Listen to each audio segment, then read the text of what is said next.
Welcome to മല്ലുവിക്കുള്ള discuss ചെയ്യാനുള്ളത് ഡെക്കോനെ കുറിച്ചും നമ്മളിപ്പോൾ നിലവിൽ കേട്ടുകൊണ്ടിരിക്കുന്ന ബാഴ്സ റിലേറ്റഡ് ട്രാൻസ്ഫർ ന്യൂസിനെ കുറിച്ചുമാണ്. ഇപ്പോൾ ഡെക്കോ ആണ് നമ്മുടെ സ്പോർട്ടിംഗ് ഡയറക്ടർ. ഡെക്കോ ഈ ഒരു റോളിലേക്ക് വരുന്നത് യാതൊരുവിധ പ്രീവിയസ് എക്സ്പീരിയൻസും ഇല്ലാതെയാണ്. അപ്പം ആ ഒരു ഇൻഎക്സ്പീരിയൻസിൻ്റെ എല്ലാ സംഗതികളും അദ്ദേഹത്തിൻ്റെ ഓരോ ആക്ടിവിറ്റിയിലും കൃത്യമായിട്ട് കാണാനുണ്ട്. ആള് പ്രോപ്പറായിട്ട് ഈ ജോബ് ചെയ്യുന്നുണ്ടോ എന്ന് ചോദിച്ചു കഴിഞ്ഞാൽ 100% ചെയ്യുന്നില്ല എന്ന് പറയേണ്ടി വരും.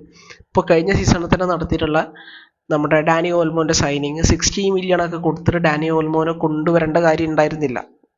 ഐ മീൻ ആ ഒരു 60 million ഒന്നും ഒരിക്കലും പുറത്തായിട്ടുള്ള പ്ലെയർ അല്ല ഓൾമോ. അത് സത്യമായിട്ടുള്ള കാര്യമാണ്. ആൾക്ക് ക്വാളിറ്റി ഉണ്ടെങ്കിൽ പോലും ആളൊരിക്കലും 60 million ഉള്ള പ്ലെയർ ഇല്ല എന്ന് നമുക്കറിയാം. ജസ്റ്റ് ആ യൂറോ കപ്പ് കണ്ടിട്ട് ആളെ ടീമിലേക്ക് കൊണ്ടുവരികയാണ് ചെയ്തത്. പിന്നെ എന്താ പറയുക, ഡെക്കോ മുൻകൈ എടുത്ത് നടത്താൻ ശ്രമിച്ച പല ഡീലുകളും മറ്റുള്ളവരൊക്കെ ഹൈജാക്ക് ചെയ്ത് പോകുന്ന കാഴ്ച നമ്മൾ കണ്ടു. ഗ്യൂളറിൻ്റെ ഡീലാണെങ്കിലും അതേപോലെ തന്നെ ഒരു സ്പേഴ്സിലേക്ക് ഒരു പ്ലെയർ പോയാൽ പേര് ഞാൻ മറന്നുപോയി, ബെർഗ്വിൻ അങ്ങനെ എന്താണെന്ന് തോന്നുന്നു പേര്. ആ പ്ലെയറുടെ ഡീലൊക്കെ ആണെങ്കിലും എനിക്ക് ആ പ്ലെയറുടെ പേര് ഞാൻ മറന്നു കിട്ടും, അങ്ങനെ തോന്നുന്നു പേര്. അപ്പം അതൊക്കെ നമ്മുടെ കയ്യിൽ നിന്ന് പോയി. സോ അതൊക്കെ നമ്മുടെ ഒരു ഇൻഎഫിഷ്യൻസിനാണ് കാണിക്കുന്നത്. ബാഴ്സനെ റിജക്ട് ചെയ്ത് സ്പേഴ്സിലേക്ക് പോകുമെന്ന് പറഞ്ഞു കഴിഞ്ഞാൽ നമ്മുടെ തലപ്പത്തിരിക്കുന്ന ഡെക്കോ അടക്കമുള്ള ആൾക്കാർ പോരാത്തതിൻ്റെ പ്രശ്നമാണ്. ഇവിടെ നമ്മുടെ ലപ്പോർട്ട ഒറ്റക്കാണ് ട്രാൻസ്ഫർ ഹാൻഡിൽ ചെയ്യുന്നതെന്നുണ്ടെങ്കിൽ എനിക്ക് പേടിയില്ലായിരുന്നു. പക്ഷേ ഡെക്കോ ഹാൻഡിൽ ചെയ്യുന്നതാണ് പ്രശ്നം. ഇപ്പോൾ ലേറ്റസ്റ്റ് ആയിട്ട് നമ്മൾ കേൾക്കുന്ന ന്യൂസ് എന്ന് പറഞ്ഞു കഴിഞ്ഞാൽ ബാഴ്സലോണ സൈൻ ചെയ്യാൻ വേണ്ടി പോകുന്നത് ലൂയിസ് ഡിയാസിനാണെന്നാണ്. ഇത് ലേറ്റസ്റ്റ് ആയിട്ട് ഇപ്പം കേട്ടു തുടങ്ങിയ ഒരു ന്യൂസ് അല്ല, ഇത് ഒരു വർഷമായിട്ട് കേൾക്കുന്നുണ്ട്. ഡിയാസിനും ബാഴ്സ വേണം, ഡിയാസിൻ്റെ ഏജന്റിനും ബാഴ്സ വേണം, ഡെക്കോക്കും ഡിയാസിനെ വേണം. അതാണ് നമ്മൾ കേൾക്കുന്നത്. ഈ ഒരു ഇപ്പോൾ ഏറ്റവും ലേറ്റസ്റ്റ് ആയിട്ട് വന്നിട്ടുള്ള കാര്യങ്ങൾ 80 million അല്ലെങ്കിൽ എന്തായാലും 70 million എബോവ് ആയിരിക്കും ബാഴ്സ ഡിയാസിന് കൊടുക്കാൻ പോകുന്ന ഫീ എന്നാണ്.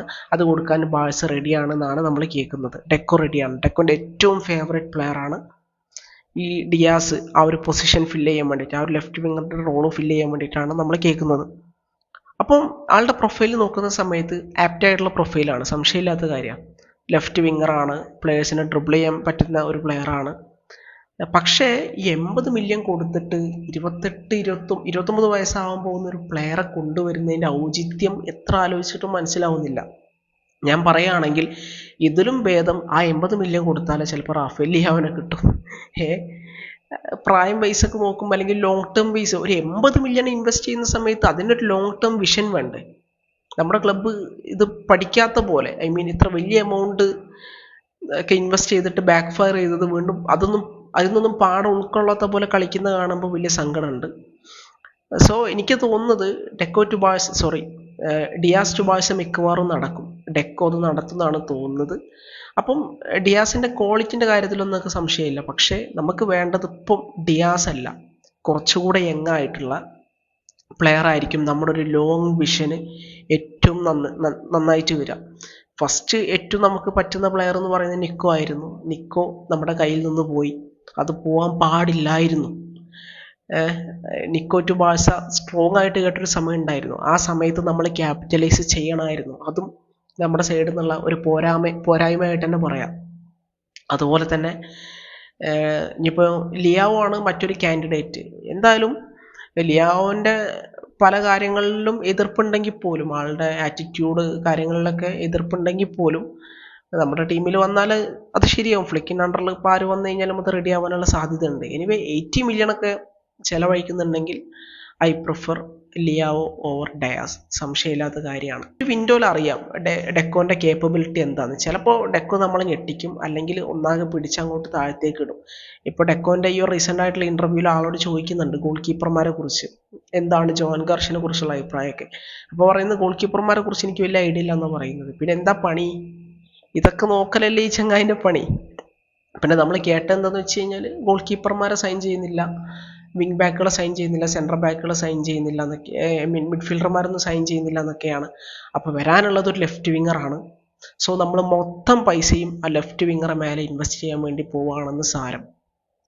സോ ഡെക്കോ എന്ത് ചെയ്യാൻ പോവാന്ന് പടച്ചോന് മാത്രമേ അറിയുള്ളൂ. എന്തായാലും ഡിയാസിനെ തന്നെയാണ് പ്രതീക്ഷിക്കുന്നത്, അതിൻ്റെ അപ്പുറമൊന്നുമില്ല.